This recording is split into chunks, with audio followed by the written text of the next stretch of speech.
Windhager, Wood, inside 50. Wanganeen Miller! What a mark! G'day and welcome to the GameDay Squad Aussie Rules Fantasy Show. I'm Pitty and joining me to cover everything Aussie Rules this season is Haz, and together we are the Fantasy Bros. We've partnered with GameDay Squad to bring you everything you need to know to succeed in this season's Aussie Rules competition. Haz, how are you, mate? Going well, Pitty. Thanks, mate. How are you? It's been a good start to the Aussie Rules season with 3 previews down, halfway now. It's going well. I'm enjoying it. 3 to go, and then obviously we've still got some more shows to come with our rankings and our under 22 competition kind of in-depth analysis as well, which I'm really excited for. So looking forward to today's show, mate. Once again, like I said, how are you going? Yeah, I'm good, thanks, mate, and I'm pumped for this episode. I really am. There's lots to talk about, lots of fantasy relevant players, and plenty of content to come over the preseason still. So anyhow, let's continue on. Do you want to tell our viewers what they can expect from us in this preview series? Yes, as I mentioned, this is our 4th installment of our preseason team preview series, where we're going to preview all 18 AFL clubs by letting you know their ins and outs, any positional changes from last season, their primetime fixtures and under 22 guns, and finally the must-have players to target this season. There is also an exciting pack opening competition where the viewers, as always, can win some pretty special prizes. So don't forget to like and subscribe across all of our socials to keep up to date via @FantasyBros AU on YouTube, Instagram, Facebook, Apple Music, and Spotify. That's it. And if you're new to GameDay Squad, you can sign up using the promo code FBAR26. That's all in capital letters. And you can get yourself 3 9-player common packs to get your squad started. And don't forget, you'll also receive a stack of bronze cards in those starter packs to help you get your free-to-play AFL starter squad up and running. Now, Haz, let's jump straight into our 4th team preview for the season. In this episode, we're going to look at the Hawthorn Hawks, the Melbourne Demons, and the North Melbourne Kangaroos. As I said before, plenty of relevant players in this episode, and I am pumped. So do you want to start off by running us through how the Hawks went last season, what their primetime and Sunday fixtures look for the 2026 season, for our new GDS special competitions, and of course, what the player movement has been this off-season? Yeah, absolutely, mate. I can run through how Hawthorn went last season. So they built pretty strongly throughout the year and finished the home and away season in the top 8, securing a finals berth with 15 wins from their 23 games. They did sneak through the elimination final with a win against GWS after GWS mounted a massive comeback when the game looked well and truly over. And then they travelled over to Adelaide and they managed to topple off the minor premiers for the year and knock out Adelaide in straight sets to give themselves a prelim final berth for the first time in a decade. Unfortunately, they went down to Geelong in a pretty tight tussle game, but obviously fell that one game short of a grand final. And I think that's the expectation that the group had last season, was to make a grand final and obviously give the supporters base that premiership they were desired. 2025 represented another year of progression and finals contention for the club under Sam Mitchell, who's obviously, taking this group through a rebuild, and they're starting to reap the rewards now and really start to look like a finals team every year, and one that's going to be right up within the premiership favourites for 2026. Their primetime fixtures, they're the equal most primetime fixtures with 8 appearances through to round 15. And then they have the fewest appearances in our FantasyBros Sunday Showdown up until round 15. They only have the 1. So we're probably looking to target them in primetime fixtures, but probably not so much the FantasyBros Sunday Showdown. Probably looking only to target those, probably the relevant players in that one match that they do have. Some key under 22 eligible players for Hawthorn. They are a young and up-and-coming team, so they do have quite a few fantasy relevant players, and I'm sure we'll probably touch on a few throughout the episode in a little bit more depth. They do have Cash Adair, who's a forward, Henry Hustwaite, who's midfielder, Cam McKenzie, forward, Nick Watson as a forward, and Josh Weddle, who's probably the most exciting of the bunch, in my opinion, if he can stay fit and have a full season on the park. I'm really excited to see what he can produce. I think he might be a really good pick in our defender lines for that under 22 competition. And our player movement, so we had Luke Bruce, the stalwart. He has retired, unfortunately, after that horrific knee injury that he suffered in the VFL final series. Giath has moved across to Melbourne, and James Warple is gone to Geelong. They didn't unfortunately, they didn't bring anyone in through the trade period. They did try their hardest to bring Zach Merritt across from Essendon, offered up 4 first-round picks, but unfortunately it wasn't enough to get the Dons ex-skipper out the door.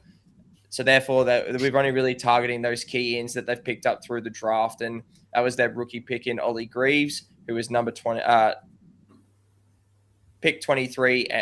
Rookie pick Ollie Greaves and number 23 pick Aiden Schubert. And then they do not have any fantasy notable position changes for season 2025. Is there anything that really stands out to you, Pitty, when looking at that, mate? Just at first glimpse? Probably just that James Warple leaving a hole there in the midfield. And again, Luke Bruce having retired as well. What a champion he's been for such a long time as well. And he's been such an important player for them as they've been in this rebuild and working with their young forward line. And yeah, just probably emphasising that point around some of those under 22 eligible players. I think there will be a few of those Hawks that will be looking to play most weeks, if not all weeks. So keep an eye on them. And Ollie Greaves has been turning some heads in the preseason, like at training. He's been playing in the midfield as well and doing some really good things there. So that's why I thought I would throw him in. And Aiden Schubert is highly touted as well. So yeah, probably nothing more to be fair to add on to that. Perfect. Well, that leads us nicely into our key talking points around the fantasy relevant players and positions based on last season's data. Thanks to DFS Australia, we've gathered data on each team's market share of fantasy points, centre bounce attendances, and kick-in statistics. Pitty, what did this data look like for the Hawks in 2025? Yep. So as you can see, in terms of that market share as well and who scores their points, you can see that Lloyd Meek is at the top there, their big ruckman, which probably surprised me. I thought a couple other midfielders might have been at the top, but it was Lloyd Meek who topped it with 6% of the team scoring, followed by their rebound defender in Carl Amon, who was just ultra consistent in 2025 and a great pick in our GDS backlines. And then the midfield brigade comes, doesn't it? Well, actually, I'll say that, but there's only 2 players coming, Will Day and Jai Newcomb, both with 5.6% each, followed on by Dylan Moore to round out that top 5. And then there's a lot of familiar names in that probably 6 to 10 position. But the key thing that stands out to me with that market share is that we don't have those really high percentages we see with other teams, which might suggest that there's less sort of scoring from our players in the Hawthorn team, and maybe that's a system thing. But that's probably the big thing that stands out to me there in particular. If we look at the centre bounces, it's Ned Reeves and Lloyd Meek, the 2 ruckmen that are sort of fighting for that ruck position there at Hawthorn. They come out 1 and 2, so they attend the most CBAs when they're playing for the Hawks. That's 89% for Ned Reeves and 85% for Lloyd Meek. Jai Newcomb attends just over 3/4 of his team's CBAs. He's obviously their number 1 midfielder there, and followed by Will Day, who commands 68% of the CBAs.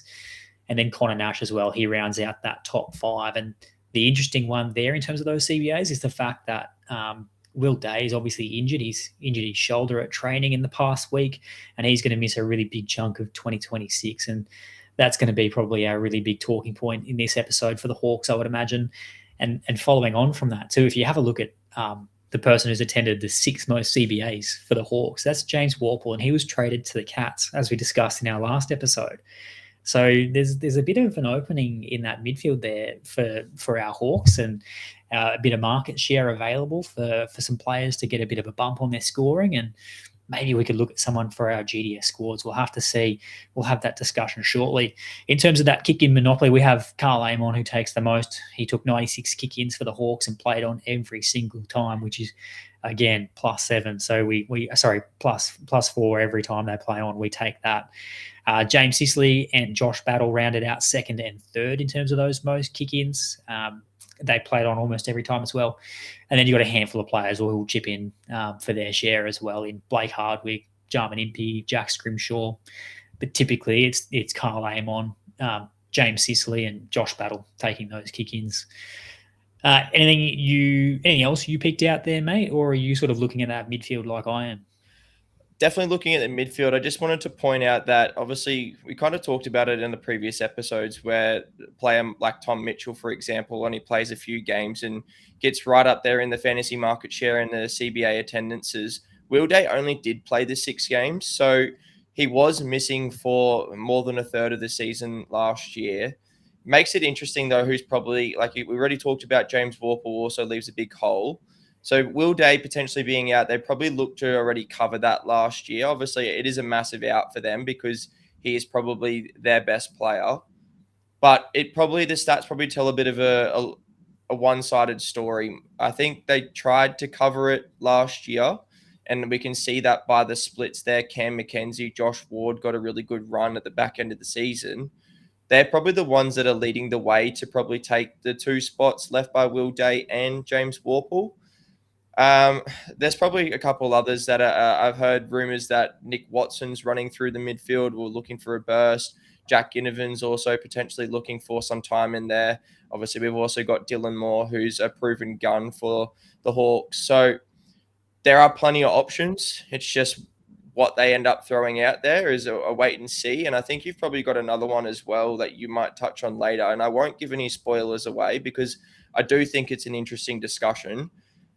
So they do have some very deep options in that midfield. But the only other one I wanted to talk about just quickly, and is to give him some love. Geez, how good was Jack Gunston last year? Man, like as a Brisbane Lions supporter, I was disappointed when he went back to Hawthorn without really offering at the club. And geez, didn't he turn his form around and his career around last year? He was absolutely unreal. So to see him come in at that 8th fantasy market share as a forward that only really kicks goals, doesn't impact games in any other way, is pretty unreal. So just wanted to give him a bit of a shout out because I was super impressed with the season that he had, because he's not really your typical key forward. He's probably more of your general forward that likes to lead up at the ball and take those marks and rely on his accurate kicking. But geez, he took that key forward status at Hawthorn last year in their tall forward line, and he just ran with it. So congrats to him. Yeah, he had a cracking year, didn't he? You know where he'd be a good play as well? Where's that, our primetime fixtures? Absolutely, in our primetime fixtures. You saw what he was like in finals with that reduced player pool that we could select from, and he just had a couple of those big games, and he can put a bag of goals together. So I think he could be every chance to be sneaking into a few squads if you want to play someone like that. And I think he's an excellent shout as well, just given what he's done for that Hawthorn footy club as well, in a similar vein to what Luke Bruce has. But yeah, he was electric, just his form. And it's funny, you talk about Will Day only playing 6 games and still coming out 4th in those CBAs, just because it doesn't take the games played into account. Do you know how many Ned Reeves played at position 1 up there? Probably 1.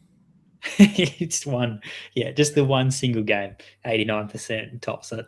He just couldn't get a look in with the big Lordo at 2. He's the dominant ruckman, isn't he? He had such a good season, and he's got a nice trajectory just as a ruckman as well. If we look at what they can do in terms of their scoring and the ceiling scores they have, Lloyd Meek has been tracking really nicely for a few seasons, and yeah, I really like him as a ruckman and what he can bring to that Hawthorn midfield. Yeah, love that. Is there anything else you wanted to touch on? I know we were keen on Jai Newcomb, and we've had a bit of a deep dive. Do you want to touch on some of those stats now, or do we want to save them for later? Yeah, no, we'll touch on it now, just because I think that's that main discussion point here for the Hawthorn Hawks. That's their midfield and who's going to get that bump with Will Day out and James Warple being traded. So I had a bit of a look at it, and I know there's a bit of chat around Jai Newcomb, and I know there's a few people that are really, really keen on him this season and thinking that he can go quite large. And he's been a really good midfielder. But I don't just know if we can say because Will Day is out that Newcomb gets a really significant bump. I actually don't think it benefits him all that much. And obviously it's going to benefit him a little bit around stoppages, potentially, if he can but they're 2 polar opposite players. Like Jai Newcomb is that inside player. He's the definition of an inside midfielder, does all the hard work at the coalface on the inside, getting that ball from inside to out, whereas Will Day is more of that outside player who can get involved in the team's transition. He can run and carry the ball, he can break lines, and he can impact the scoreboard. So I think it's probably not fair to say that Newcomb's going to just cop this massive bump because Will Day is out.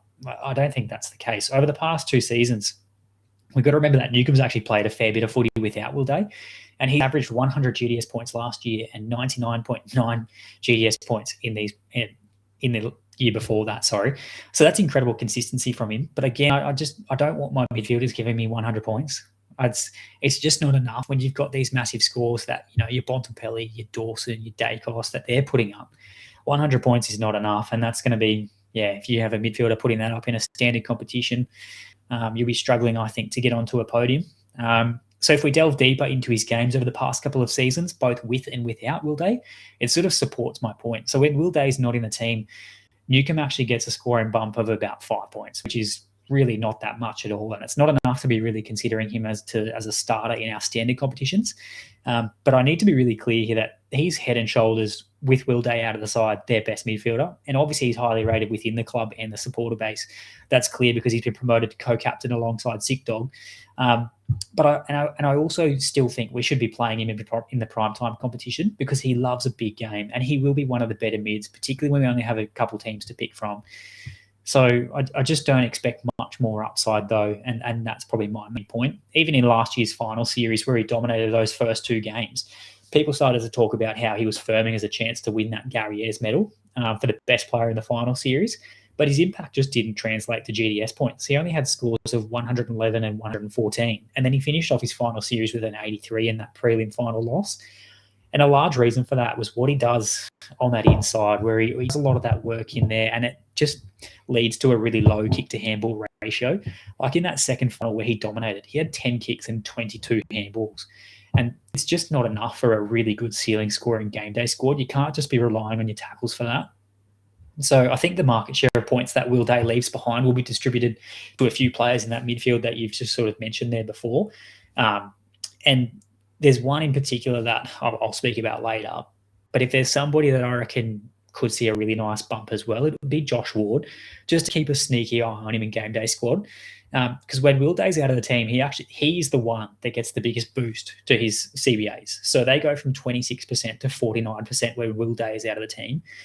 Now, I won't be looking at starting him in any of the standard competitions just yet, maybe even at all, but because he's an unproven scorer, essentially. But he's very relevant now with the addition of a midfield spot in game day squad, the introduction of some of those new special competitions, such as the primetime comp, where they feature an equal most 8 times. And obviously with those opportunities at the Hawks, he could just be one to keep a little eye on to see how big he can go. And again, obviously there's a few other players that could get that bump in Cam McKenzie and a couple of others we'll speak about soon. But that's probably my big thing around Jai Newcombe with Will Day out and what we could expect. Yeah, just having a quick look at Jai Newcombe's stats from last year. I completely agree. He is head and shoulders above like the rest. He is their best midfielder with Will Day not on that side. Just having a look at the stats from 2025. So we averaged 10 kicks, 12 handballs, 3.5 marks, and 5 tackles for the season. And like you said, when he seems to dominate, it doesn't really translate to big GDS scores. He just doesn't seem to have that stat padding ability that other players have in the competition where he just, everything he touches just turns to GDS points. So I don't know. It's interesting. Like his best year, 2023, only averaged 25 touches and 4 marks, 4 tackles. So he's probably like in and around like just being average. Like you said, he has incredible consistency. He probably just doesn't have that elite ceiling that we're chasing in the midfield, like you already touched on. Yeah, that's my key thing as well. So if we move on and have a look at some of our 2 picks as well that we really like from Hawthorn, I think my pick today, when I told you about who I was picking, nearly gave you a heart attack. But you were thinking of the other McDonald from North Melbourne, who's definitely not relevant. So I'm going to be talking about Connor McDonald, and I think he's one that could really benefit from some of these changes we've just spoken about. So again, that hole in the midfield and who might get some more time in the guts this year. If I go back to that point when Will Day is not in the side and his market share points are available for other players to cash in on, you just got to remember that it's not just those points that become available. It's that opportunity in the midfield that becomes available. It's that opportunity for time around the ball, and having that time around the ball can increase people scoring. So when Will Day doesn't play, it's Connor McDonald that sees a significant bump as well. So he gets about 15 points of a bump to his average, which would have him scoring around that 93 to 95 point mark in game day squad. And again, that's just on average. And he's a forward. So interestingly, in terms of those players who rotate through the midfield, Connor McDonald actually receives the second biggest bump on average when Will Day's out, only behind James Warple, who receives the biggest boost. So this is about 22 points for the Warpedo, which is absolutely huge because the sample size is about 15 games. That's how much footy Will Day has missed last season and the year before. So with that said, though, Warple's no longer there. So that means that those points and those CBAs are up for grabs again. And as we mentioned, the likes of Josh Ward could see a bit of a boost. Cam McKenzie might go through there potentially, as well as a number of those small forwards. But Connor McDonald, he's every chance to also have an increased role in that midfield, given the talent that man possesses. We have to keep an eye on him. If you go back to his junior day, Connor McDonald was a highly rated draft pick, as he demonstrated an ability to accumulate leather with plenty of X factor. In 21, so that was his draft year, he actually averaged 30 disposals in his 4 appearances for the Dandenong Stingrays with GDS scores of, hold your hat, man, I saw you got your Fantasy Bros hat on, hold on to that, 116, 116, 147, and 186. So that's an average of 141 GDS points across those 4 games. Someone who can rack up the footy this much and score this powerfully across all stat lines doesn't just forget how to play football overnight. Even in the AFL, he's actually put up some really good patches of footy together that we can't forget. But just not consistently due to that role he often finds himself in. And the fact he's a young player, still learning the ropes with a horrid rat tail as well. I'm not sure Sam Mitchell rates that. I think that's why he finds himself in the forward line a fair bit. And if he's cut that off, I'm locking him in. I'm locking him in into every competition if he's cut that off, because I reckon his scoring will go up just because of that. But in 2024, he had a really good patch of footy at the back end of the year. So he had some GDS scores of 119, 112, 113, and 130. Yes, in that stretch of games, Will Day was injured, and for a good chunk of it too. I can't remember the exact game in which he was injured, but he had, I think it was 50% time on ground in one of them where he was managed. He got injured in the next, played about 5% of the game or something, and then didn't play the next. So in that patch, that's where Will Day was out. So I just think as a forward option, I really like him because that's that line where if we can find someone who can pop some really good scores for us, that's where we're going to get ahead. It's not necessarily chasing some of these Hawks in the midfield. I like this pick because it's in the forward line. So I think that's someone that I'm going to be keeping an eye on, and I might jump early on this one. I might play him early. If I can see something in the preseason, I might try and get ahead of everyone and chuck him in a round. Yeah, just looking back to 2024, he averaged the 90 points. So obviously you mentioned about that 15-point bump that he might get on average with Will Day being out of the side and bringing him up to around that 90 to 95 mark for GDS on average for the season. I think he's a great player in the forward line this year. I think he has a potential upside. Like you said, he's got the ability to accumulate touches. He's got the ability to hit the scoreboard as well when he rolls forward. He applies pressure as well. He's a tackling machine. So his average last year of 78.9 is probably a down year for him based on obviously 2024. And he had an average of 82 in 2023 as well. So I think obviously last year, probably in and out of roles was not really ideal for him. He's probably one that does like a consistent role. Obviously he has another preseason under his belt now. I think he'll probably come into the season probably with that expectation of playing some midfield time. So, yeah, I definitely like the pick for primetime fixtures and be a really good pod for the standard competitions as well. Better than Luke McDonald? Mate, when you told me today, I nearly had a heart attack on it because obviously we're looking at Kangaroos later on, and you're not looking at Luke McDonald, surely. So, thank God. You looked at me as if I was... Yeah, you looked at me as if I was going to be made redundant from the Fantasy Bros. I was like, what are you doing? Anyway, talk to me about Dylan Moore. So, no, you have convinced me on Connor McDonald. I'm glad you didn't try and convince me on Luke McDonald because I probably wouldn't agree with you. So, anyway, I will talk about Dylan Moore. So, Dylan Moore did finish 2025 with an average of 95.4 GDS points, which ranked him as the 15th best forward last season, which I actually found a bit quite surprising. I thought he probably would have been a little bit higher up on that average for the season. It's the first time that Moore's average had dropped below 100 on average for the season, since the introduction of GameDay squad in 2022. His average decreased from 108 GDS points in 2024, a season which saw him finish in the top 5 forwards for the season, and enough to get himself that all-star card that you can see on screen.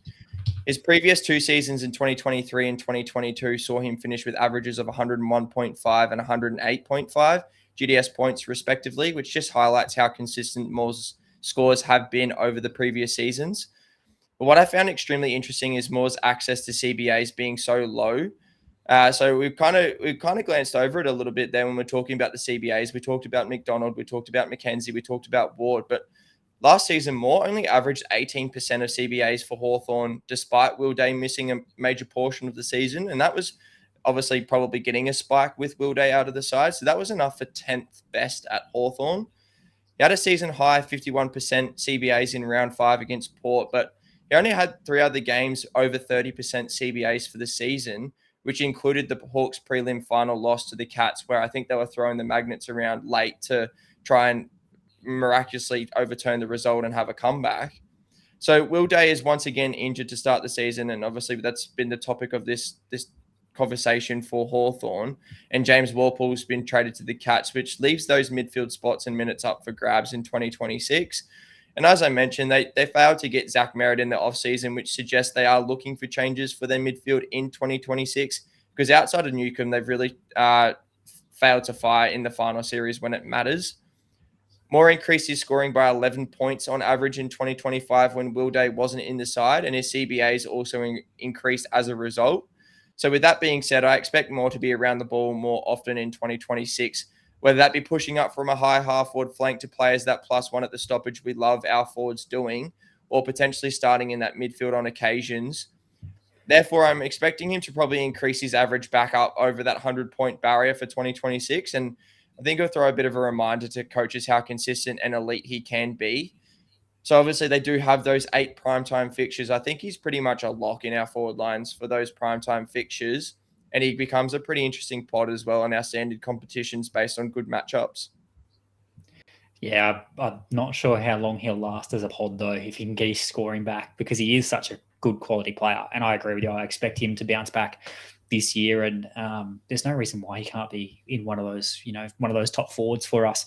I guess the question is, like, how many players can we expect to really see a bump? I guess, as we've said, like, there's a number of players that will get that increase. So I just wonder if we're talking about a Connor McDonald and a Dylan Moore, like, will it be enough for them? I hope it is. And the data sort of says it should be, but I guess we need to see it as well. Hey. Yeah, I guess that's it. It's probably maybe a watch and wait before selecting them in our teams, and maybe we could get a bit of an idea through the preseason matches before opening round, so we could lock them in with confidence. But if not, maybe it is just a watch and wait to see once we've seen a couple games open up the season and look to target those primetime fixtures later on. But that does bring us to the end of our Hawthorn Hawks preview. We'll now preview the Melbourne Demons. Pitty, do you want to run through how they went last season, their special comp summary, and their key player movement and positional changes for 2026? Yeah, so it was a bit of a disappointing year for the Demons in 2025, unfortunately. They finished in 14th place with 7 wins and 16 losses, which unfortunately it wasn't much better than their previous season. They've just been a shell of the dominant 21-22 side that we knew. They started 2025 with 0. They started at 0-5 basically. So they had some pretty heavy losses, and unfortunately they just were never able to bounce back from that. That ultimately led to the sacking of Premiership coach Simon Goodwin. And he went in August, and then Stephen King was appointed as the new coach for this season. So it'll be interesting to see what he brings to the side. And just a bit of a fun thing for you to watch over the preseason, mate. How many times are we going to see a player say, "Oh, we're just having fun with our footy"? How many times are they going to say something like that, you reckon? "Oh, it's just fun again." He's really emphasising having fun with our footy, playing to our strengths. Yeah, I reckon we hear that every time a new coach comes in. But even in a disappointing season, there were some positives. Like Max Gawn, he won his 3rd club best and fairest, and he put some career best numbers when a lot of people thought he would be on the decline. They also blooded a number of youth, such as young guns Harvey Langford and Xavier Lindsay, both of which look like exciting prospects for our under-22s competition. And you can see that there, along with Caleb Windsor as well. We think that he could be a pretty good option potentially too in our defensive line. Some of the key outs, though, in terms of that player movement, Jack Billings was delisted, the ex-Saint there who came across for a couple of years. He's no longer there. Clayton Oliver is obviously the really big one with Christian Petrarca. They both went off to their respective clubs in GWS and Gold Coast. And obviously Charlie Spargo was traded to North Melbourne as well. Some of the key ins, Max Heath is not a key in. I can just clarify that now. He's not a key in, but I put him there because he's a ruckman and they have that 25th spot now that they can play. And just one to see. Will he get a game? Will they throw him in the team to maybe chop out a bit for Max? I don't think so. I don't think they should either. But I just put him there because we'd always be talking about that over at St Kilda. So let's talk about it now at Melbourne. CJ obviously over from Hawthorn. Brody Myercheck, the key forward from Collingwood, he's come across, and I like that move for Melbourne, having him down there. I feel like they've really lacked that presence down there recently, and he's a nice addition. Mobile as well. He can get up the ground. He can take some really good marks. He's not just one of those forwards that sort of plods around. And then Jack Steele, obviously, as well. He's the biggest in for Melbourne, coming across from St Kilda. He was St Kilda's captain. He was their best player. Well, again, I say best player, but Nazaya Wanganeen Miller is pretty hard to argue a case against. So Jack Steele was one of the best players. And no key notable position changes for Game Day squad to be aware of. In terms of our special comps as well, they only feature one solitary primetime fixture for the Demons in 2026, which is, again, reflective of their performance last year. And in terms of the FantasyBros Sunday Showdown, lock your Demons in. They feature 9 times on Sundays, so that will be a good one to be looking at them for. Anything else you want to add to that little review there, mate? No, not really. I think the biggest thing for the Demons is the player movement in and out. They've had quite a few changes this season. Obviously, they're probably the 2 best players outside of Max Gawn for the last 5 to 10 years in Clayton Oliver and Christian Petrarca have moved on from the club and look for new starts. And they've obviously brought in some exciting players as well. I'm excited to see CJ in a different club where he's going to get some more opportunities. He's looked really good this preseason. I agree about Brody Myercheck. They really did lack a big presence down there. And obviously Myercheck, he's not your typical big key forward, but he still has presence, which I think they really lacked. And obviously Jacob Van Rooyen has been trying his hardest to develop into that forward for them, but it just hasn't really seemed to taken off as much as they would hoped. And then obviously, like you said, I think the biggest in is for them, Jack Steele, who's probably more of a like-for-like player. Like Clayton Oliver likes to get in under, likes to tackle his heart out. But I'm sure we'll talk about him throughout the episode throughout. Yeah, and even just on that there, you mentioned that Jacob Van Rooyen as well. I think he'll benefit from playing alongside Brody Myercheck, just because he competes so well and he commands a really good defender to play on him, and he can really attack the ball in the air. I know they have Paris and Petty down there at times as well, but I haven't been convinced of him as a forward. So I really like that Brody Myercheck's there and the benefits that sort of might flow onto some of their other forwards as well. So that leads us, probably some of the things you've mentioned there around Clayton Oliver and Christian Petrarca and Jack Steele coming in, probably leads us into some of our key talking points around who the relevant players were last season and the positions as well. So do you want to talk us through some of that key data for the Demons in 2025? Yeah, absolutely, I can. So obviously we can see there Max Gawn, like we said, he was a beast again last year, best ruckman in the game and their best player by a long way. It's 7.3% of their fantasy market share, followed by Christian Salem, who was actually pretty consistent for the Ds last year off that halfback flank. Obviously, the next two probably the 2 biggest talking points, Christian Petrarca at 5.9% and Clayton Oliver at 5.8%. They both have been traded out of the club, as we've mentioned. So there are 2 midfield spots up for grabs at the club. Jack Viney probably looks to be maybe their starting on-baller and maybe their key on-baller now, probably followed by Jack Steele. And then obviously Cozzy Pickett as well, the live wire that we all love watching play because he just provides spark, energy, and an absolute class wherever he is on the field. Followed by Jake Bowie, who's actually injured for majority of 2026. Trent Rivers, who I think we're probably going to touch on quite a bit throughout the show because I think he's had a bit of a positional change that is relevant for GDS. Ed Langdon and Stephen May round out the top 10 for the fantasy market share. And then our CBAs, once again, it's pretty much dominated by Max Gawn, Clayton Oliver at 72%, Cozzy Pickett, who actually had a big spike season in the CBAs last year at 69%.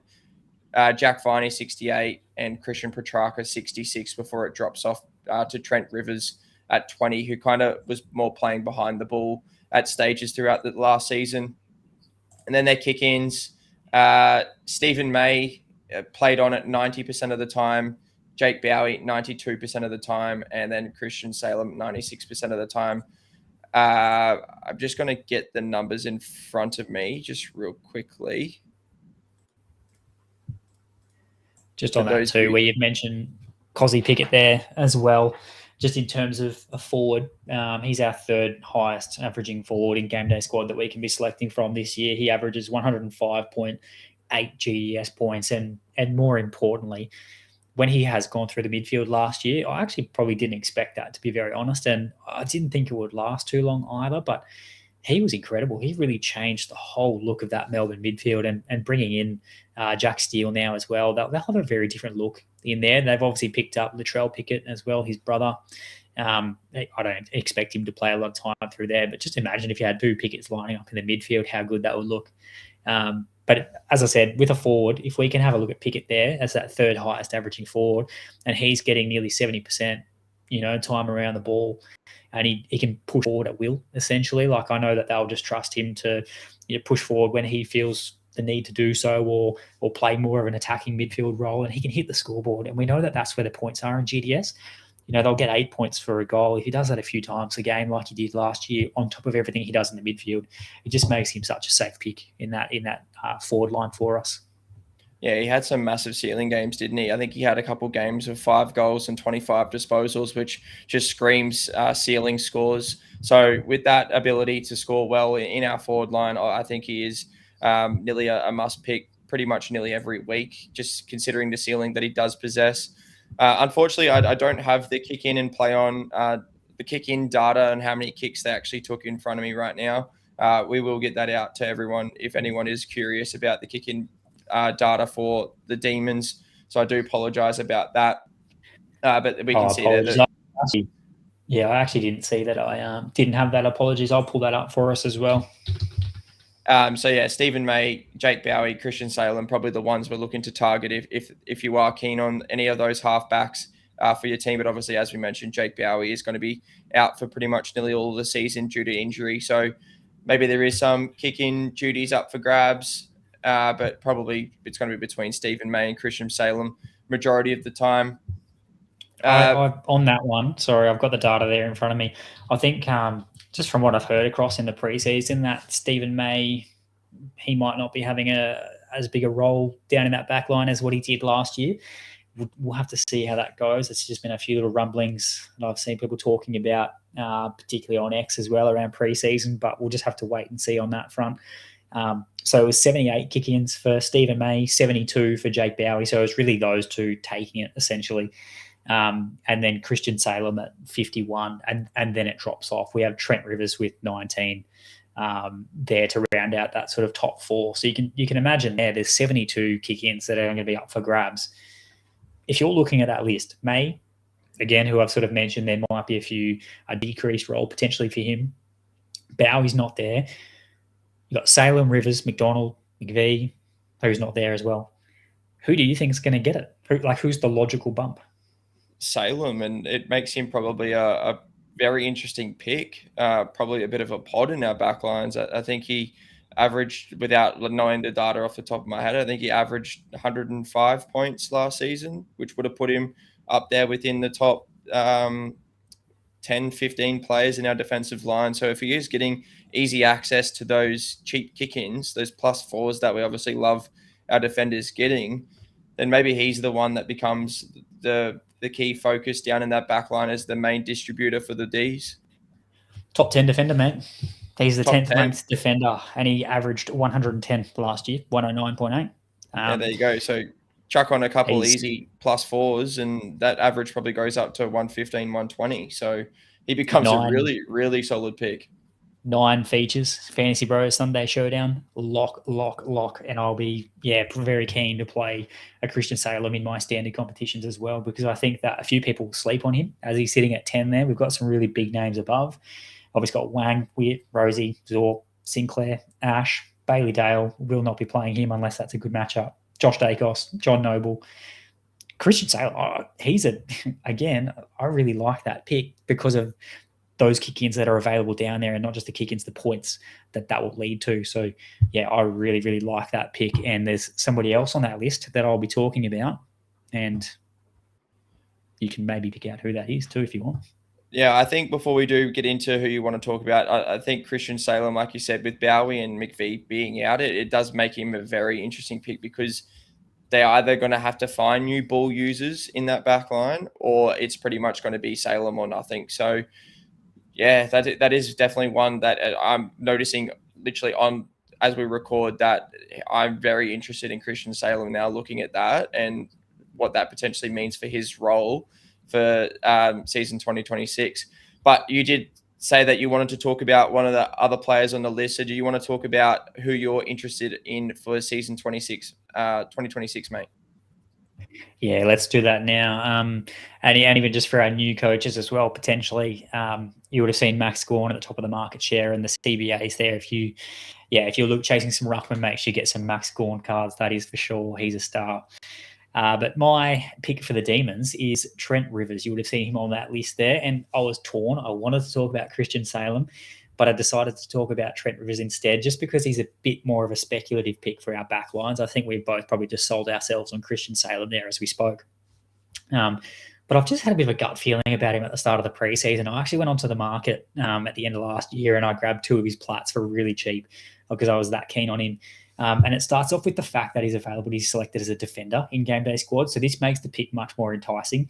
As I think if he was, as he might have been off the cards as a midfield selection, even as a pod, but who knows? Depends what he does. Hey, so he's the 3rd best defender that we can be selecting from in terms of the Demons this year when you sort by average. He averaged 96.8 GDS points last season. So only Jake Bowie was above him at 103.9 and Christian Salem obviously at the top with 109.8. If you go back in the past 2 seasons, he's actually been a really consistent scorer. So he's hit scores of 96.4 GDS points in 2024. That's on average, and 88.4 GDS points in 2023. However, I think it's his true value this year. It relies not really in his consistent scoring. I actually believe it lies in the inherent upside due to an increased responsibility within the team due to some key outs and injuries. They've had 2 big dogs leave their midfield rotation in Petrarca and Oliver. And at the back end of 2024, when those 2 big mids were out in the Melbourne side, it was actually Rivers that they turned to in their midfield, as he attended 64% of the team's centre bounces during this time. And this midfield time, it didn't actually continue in 2025, as he only had 20% of the CBAs, and Cozzy Pickett provided another dimension to their midfield, and he picked up a lot of that, which I think they'll persist with moving forward. And I know that Jack Steele comes into the side and he'll slot straight into the midfield, you'd imagine. I think he'll probably be their number 1 mid. I think they'll prefer him over Viney. I think Viney plays in there just as much as well, but I think Steele is the one they have gone after for a reason. It means their midfield's likely going to be Gawn, Steele, Pickett, and Viney. And I think Rivers, there's every chance he could be that 4th midfielder that runs through. Even if he stays in the back line, though, I think he'll have a greater access to points because Jake Bowie's out, so his market share is available. His kick-ins are available, as we spoke about. We know that Salem will probably get a fair chunk of those, but there's every chance that Rivers could get a bump too with those kick-ins. So it really, I don't mind where he plays, whether that's midfield or in the back line, or maybe even going through both. Now, I just really like him as an option, and I'll be looking to play him in both their standard competition and the FantasyBros Sunday Showdown, where they feature obviously 9 times, as we spoke about. I'm not sure if I'll lock Trent Rivers in immediately this season. I'm probably more keen on a Christian Salem, for example, even a Connor McDonald in the forward line. I'm probably a bit more keen on starting him immediately. But Trent Rivers, just one that I'm interested in watching and seeing how he goes, what his role looks like. And I think he could be a good pick in our backlines.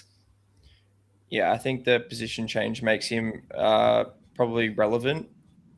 Don't know if I'll be going there myself. Like I said, like you said, I think it's probably a watch and wait to see what that role is, what they come out within round 1. But I do think there's probably others that they're going to resort to. Yes, he might still average around that 100 mark, which is, look, once again, in our defensive lines is okay. But I still think we're probably looking to chase upside, and he's probably one that doesn't really have upside, is probably more a consistent scorer, like you mentioned. So watch and wait, but he's probably not one that I'm initially keen on yet. Like I said, on as we're recording this, I think Christian Salem is the one that I'm super excited for now, and I'm really going to have a look at his preseason and see how he's tracking, because I think I'm pretty keen on playing his card in backline this year. But So am I. that brings me to my other must-pick player, or not must-pick, but one I'm really keen on is Jack Steele. And I actually feel pretty sorry for Jack Steele after his treatment at St Kilda at the back end of last year. He did serve as their captain for 5 years and won 2 best and fairest at the club, only for him to go to them and say, like, I'm happy to stand down as captain.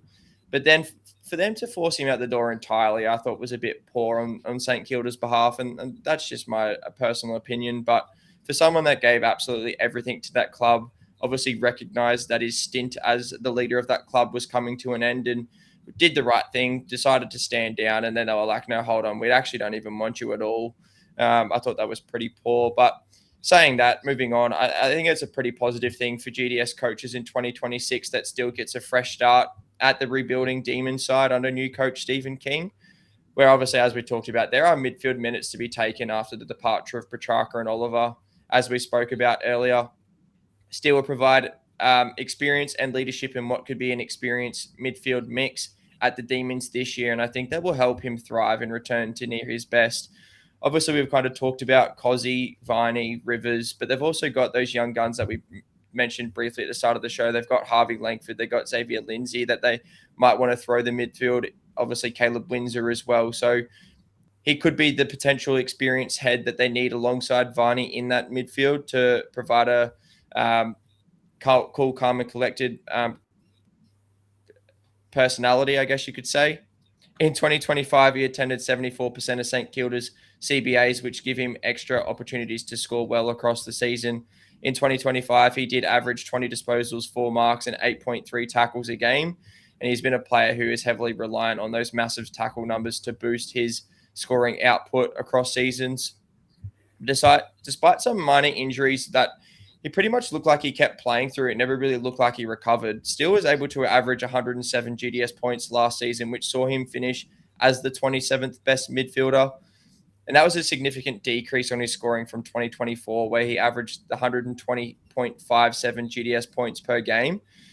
But he does have a career best season average of 126.2 from the 2022 season, which saw him finish as the 4th best midfielder in the competition. So that just highlights how elite Jack Steele can be. Obviously, he's probably a little bit past that prime, but I think coming into a new club where he's probably going to be the sole focus in that midfield, tackle numbers are going to be high once again. If he can get his body right for a season with this preseason under his belt, I do have a bit of an expectation that Steele does return to an average between 110 to 115 GDS points for the season. So kind of like Trent Rivers, I am going to watch him early to wait and see what that role looks like before playing, but he remains an extremely interesting option for coaches this season, especially for our Sunday Showdown, and then even potentially as a bit of a pod in our midfield if he can get anywhere near back to his best. Yeah, I think he can as well. I'm with you on that one. I reckon he can get near his best. I like that addition to Melbourne's midfield. And even in terms of, like, if we look at us for GameDay squad, we've said they are, featuring 9 times in that FantasyBros Sunday Showdown. So we're locking in Max Gawn, Christian Salem, Jack Steele, Cozzy Pickett. I'm going to throw Trent Rivers in there too. I reckon Trent Rivers is a really good pick in that FantasyBros Sunday Showdown. You could throw a couple pods in there as well further down. Maybe Jack Viney is a bit of a pod. There's a lot of demons to be looking at in this competition. So check your stocks now and maybe stock up on them, because I think they're a really good pick in that competition. Yeah, love that shout, mate. Well done. Now, that brings us to the end of our Melbourne Demons preview. So we'll now preview the North Melbourne Kangaroos. Haz, do you want to run through how they went last season, their special comp summary, and some of the key player movement? All right, the Kangaroos, where do we begin? So in 2025, they did finish 16th on the ladder with 5 wins and 17 losses. It wasn't a great year by the numbers, but I think there are a bit of a signs there that they are starting to improve. Obviously, they have a big young core group of players, and they did take steps to improving from 2024. Obviously, it's not ideal that they're still finished third bottom on the ladder, and the jump wasn't as probably as significant as we were expecting. Now, this is just a hot take, but if anyone could potentially repeat what the Adelaide Crows did in 2025, it could be the North Melbourne Kangaroos, and that is a very hot take, and I don't think it will happen. But if anyone is looking to make a big jump this season, it probably will be the Kangaroos under another season under Alistair Clarkson. We just know how good a coach he is, and I don't see this side underperforming once again in 2026. But I don't think they're ever going to replicate their women's team. Obviously, their women's team's gone back to back. Now, I know this is the Aussie Rules show and not the women's Aussie Rules show, but geez, I hope those boys are hanging out with the women because they definitely know how to win, and hopefully they can take a little bit away from that and bring it into their own season this year. Their wins and losses for 2025 are reflected in their primetime fixture allocations in 2026. They only have the one primetime fixture, which is the equal second fewest in the competition. They have the 5 Sunday fixtures in 2026, which makes them a good team to target in our FantasyBros Sunday Showdown. And then, like I said, they do have plenty of key under 22 eligible players that we might look to target. Dane Dersmer as a forward, Riley Hardman as a defender, Colby McKercher, who is an absolute gun and is probably going to be near must play in our defenders line. Harry Sheasel, now that he's got forward status, coaches are just absolutely licking their lips. Finn O'Sullivan, defender, and then George Wardlaw, who has very good junior numbers and very good pedigree and potential, I believe. So I think he will be looking for a good year this year if he can stay fit. But the key outs, Miller Bergman has been delisted. Finbar Maley head across to the Crows. Will Phillips has been delisted. Bryn Teakle has also been delisted, and Darcy Tucker as well. Key-ins, they brought in Charlie Spargo from Melbourne as well as their draft picks. And then obviously those key positional changes, the main one that we all need to be talking about is Harry Sheasel, and what an absolute jet he is. Now that he has forward status, he was a must play in defenders, but he is a must lock play in our forward lines. Get your Harry Sheasel cards now while you can. Caleb Daniel has changed from a forward to a defender this season, which I think takes away his relevancy in GDS. And then Jai Simpkin has forward status, which I think is actually quite interesting, and he might be someone of note to target with an average of around 100 points last season in our forward lines. Could be a bit of a sneaky pod there. What do you think of that, Pitty? I have a lot of thoughts at the moment. One of the main thoughts going through my head at the moment is you just said the Kangaroos are going to play in a semi-final this year. That's what you said. And in minor premiers. So get up and about, Kangaroos fans. You're playing in the semi-final this year. No, elimination final. No, they played the semi. Now, my other thought going through my head was you said get your Harry Sheasel cards. Have you got your Harry Sheasel cards in order? I thought we touched on this last episode, didn't we? We don't need to touch on it again. Mate, you have no right to say that. If you pack a card like that, we have to talk about that every week. And yeah, you can obviously see there those under 22 eligible players. Sorry. Yeah, Harry Sheasel. How is he still under 22? That is just ridiculous. And I think it's actual cheat code that we get to play Harry Sheasel and Will Ashcroft in that competition, because they look like players that have been playing for 10 years already. And I don't know how they've managed to sneak into that under 22 competition, because they are absolute jets in their own right. And they're amongst the best scorers in the competition, let alone under 22 players. So yeah, they're certain locks. Forget about it and move on. Yeah, well, they're so good that they're actually irrelevant to talk about because everyone's going to play them. That's how 100%. good they are. Yeah. So if new coaches, you need to find some Harry Sheasels, in some packs, or hit the trade. Well, actually, don't hit the trade market. They cost an arm and a leg. Get him in your packs like Harry did. And if you need any tips, just hit him up in the DMs in Discord. Otherwise, mate. I think we have a look at the key stats for the Kangas in 2025, and I'm happy to run us through that if you like. Yep. As you can see, in terms of that market share of points, Harry Sheasel clearly at the top. He's number one, 7.4%, along with Tristan Sherry, the big ruckman there in the second spot. He had 7.1%. And then it drops off a little bit. So they have LDU, Luke Davies-Uniacke coming in at third, Tom Powell at fourth, Luke Parker at fifth. And they're all sort of contributing about 5.9% of points to their team's total. And again, they're all sort of some midfielders there for the Kangaroos. And then again, some really interesting names from that 6 to 10 that we'll be talking about shortly. In terms of the CBAs there, you'll see Tristan Sherry, 85%. He attended the most. That's obvious. LDU, Luke Parker, Bryn Teakle, who sort of was that backup ruckman who's been delisted, so you don't have to worry about him. And again, a few of those other names popping up. Wardlaw, Phillips, Powell, Sheasel, Simpkin, they all sort of roll through that midfield. The kicking monopoly, I think that's where we might see a little bit of a shift this year, potentially. We had Caleb Daniel taking in the most kick-ins last year with 135. Colby McKercher was number 2 with 69, but I reckon most of those probably came in the back half of the year. I don't know if you'd agree with me on that one, but I feel like that role change was a clear, distinct point in time in the season. So that's probably the one little, not an anomaly, but just one thing to understand in that kicking data was that I think if you could actually track when they all occurred, that Colby McKercher data would have happened later in the season. And I think we might see that become a bit more prominent in season 2026. And then you've obviously got a handful of names. My man coming at fifth, Luke McDonald. Get your Luke McDonald cards now with 9 kick-ins. But yeah, they're probably my thoughts anyway. I like Jai Simpkin as a forward. I think he's a fantastic pick, just looking at his average and where he sits with those forwards. I saw that change and I was really interested in him this year as an option, particularly on the Sunday competition as well. I think he'll be a great shout, or even as just a pod in our standard competitions, because I think a lot of people will not see him and potentially will not play him.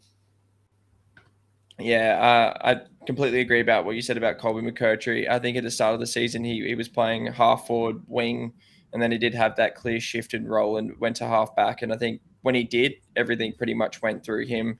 His run and carry out of the half back line was important to the way they moved the footy out of the back line, because obviously it was in there quite a bit. So I definitely see or expect a bit of a change in that. And I probably expect him to play on a bit more than only 88% of the time. That's a bit disappointing that he's giving away some cheap 4-pointers there. Not good enough. Yeah. Harry Sheasel wouldn't do that. Obviously, he plays on 100% of the time. So come on, Colby, pick up your game.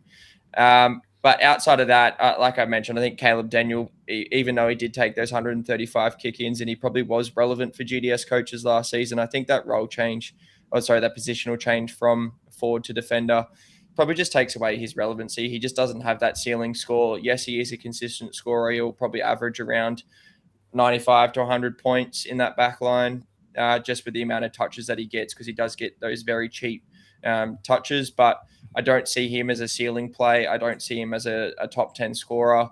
So he's probably one that I am looking to fade for 2026, just based on his position.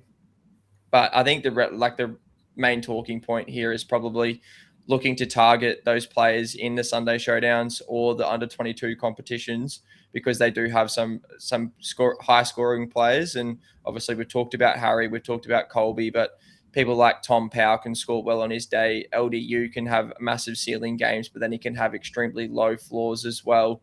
And then obviously we've got George Wardlaw in that under 22 competition. But I think the interesting one though is Jai Simpkin. He tried to look to move away from the club in the off-season, trying to seek more midfield time, because he has been on the outer in that midfield and he's been forced to play a bit of a wing and a half forward role, which obviously he doesn't see himself as that kind of player. With forward status, he probably does become a little bit more appealing to GDS coaches. As I mentioned, he averaged just under 100 last season as a midfielder. So now that he has that forward status, if he does potentially get any CBAs and they do look to move him back in, it's probably something to keep an eye on. Probably not looking to play him straight away, though, and it's just a watch and see. But he is a player of interest moving into the season and as the season progresses. Yeah, I love all those picks there. Just on a side note, would you pick a Luke McDonald in your Sunday competition? Mate, I am so glad you did not talk about Luke McDonald. I will say that once again. I nearly had a heart attack. So good. Now, we talked about Colby there a fair bit, and he's actually my pick this year just because he's such an interesting pick with that role shift and just how good he is. So I won't talk more about that role change. You hit that on the head, exactly what happened last year. But just to back that up, in that first half of the season, here's some of his scores: 57, 68, 55, and 31 GDS points. He just really struggled to find ball in that role he was playing. Clarko said, "Nah, Colby, I need you back there and I need you driving that ball movement." We saw scores of 122, 149, 126, and 154 GDS points in this period. And really, that's off the back of his muck and kick game. That increased in that role, which we want as GDS coaches. So every time Colby takes a nice, easy mark and he moves it on by foot, that's 7 points straight away. And doesn't he just love racking up those plus sevens? In some of those games, his marks are as high as 8 and 9, with his kicks upwards of 23, 24, and even 28 kicks in round 21 against the Saints. Now, that was the huge 154-point game that I had mentioned earlier. Now, there's Zorko areas as well, by the way. And there's no doubt that we'll be talking about the Saints matchup for defenders in our textbook, mate, just as a side note. But if you also go back to 2024, which was his debut season for the Roos, he actually averaged 98.9 GDS points as a first-year player. Again, playing a very similar role to what he finished 2025 with. He has to be the second easiest lock of our under-22s competition behind Harry Sheasel, and I think he's such a great pick for our standard competitions as well. Just keep in mind that he has been training at times with the midfielders this preseason, but I just see that as them wanting him to move into that midfield eventually, and that's just part of his natural development as a young player. I still expect him to line up in their back line, given how good he is back there, the run and carry he provides, as you mentioned there before. But it's just something to keep an eye on over the preseason before we lock him into our squads in round 1. And don't even look at it. Just put him in your under-22s.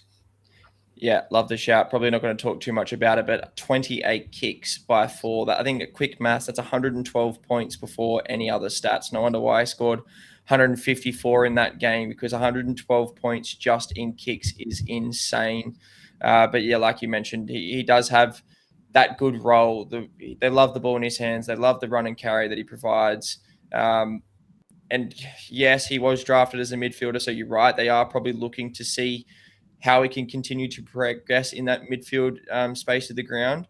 I don't expect him to make that transition just yet, and I think you're right. I think they want another season out of him in the back line, providing that run and carry before they maybe look to move him into the midfield in the upcoming seasons. But yeah, you're right. Lock him in. He's a must play in our under-22 competitions. And then that brings me to Trishan Sherry, who did average the 115.8 points in 2025, and he finished as the 6th best ruckman. But this was a noticeable drop from his 2024 average of 128.35 GDS points per game, which saw him finish this season as the 2nd highest scoring ruckman in 2024. Sherry's scoring profile is heavily tackle and stoppage dependent, rather than driven by those high disposal or marking numbers that some other ruckmen do provide. In 2025, he averaged 17 disposals per game, with 11 of those coming by hand. So instantly he's losing points by not using his boot, highlighting his resilience on those close in contested work rather than the spread and ball use out of the stoppage. And it was interesting because there was a key difference in his transition scoring between 2024 and 2025 seasons. Last season, he ranked as the 2nd worst ruckman behind Jared Witts, so Big Witsy, for transition scoring in 2025. Now, that is pretty amazing to me.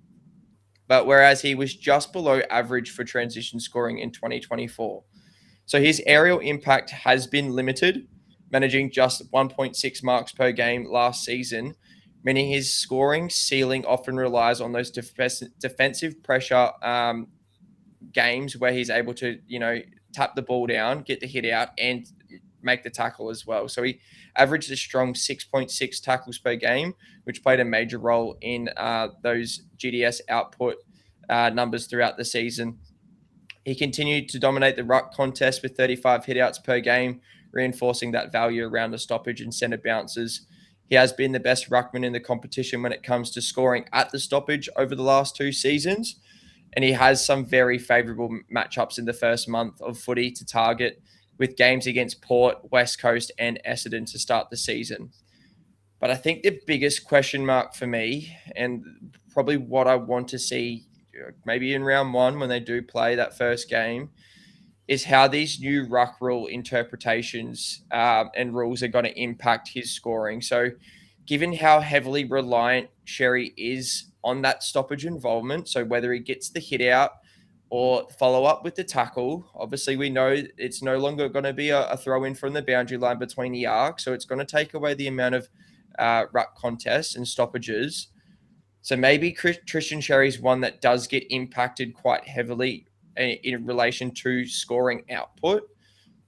I think he's the type of player that will want to improve and find ways to continue to impact the game for the Kangaroos, because I do think he is one of their best players.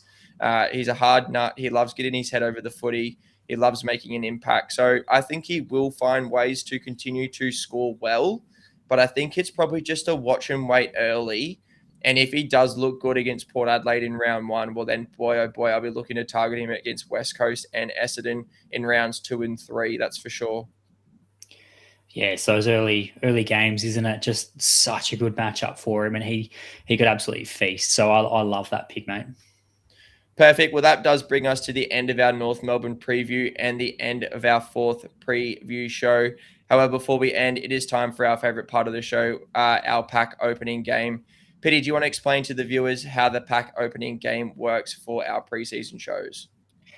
Yeah, at the end of every preview show, we'll open a 9-player rare all-star pack. And if any players from the 3 teams we've previewed in that episode are pulled, or anyone from the previous 3 teams previewed, they'll go straight into the giveaway pool. So today, if any Hawks, Demons, Kangaroos, Cats, Suns, or Giants players are pulled, they'll go straight into the giveaway pool. To enter the giveaway and have a chance at winning player cards, simply subscribe to Fantasy Bros YouTube page, like the video, and comment who your MVP is for that particular preview show.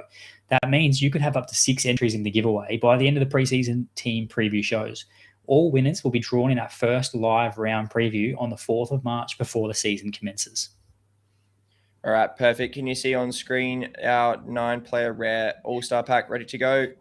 I can, mate, and I'm glad you're opening it because I don't have the luck at the moment. Oh, let's hope my luck can continue and we see some very good cards for our giveaway pool. Let's open and see how we go. A couple more diamonds and an all-star.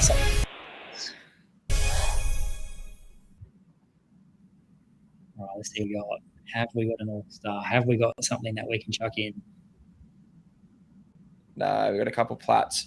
All right, we'll just go from what row do you want? Well, you can go first. Middle. Middle. Follows Donald's theory. We got a Walker from the Bulldogs. We got a Lindsay. Well, that's Josh a Lindsay. card. Yeah, I don't want to give away the West Coast show, but in terms of an under-22 prospect in the draft class this year, rated very highly. Yeah, great pull. And an Ed Langdon. So that is going straight into the giveaway pool. A Platt Ed Langdon. One of the few Ds we didn't talk about. Forward status, I believe, for the big man. Oh, okay, interesting. Todd Marshall, gold for Port Adelaide. Gold, Sam Taylor from GWS.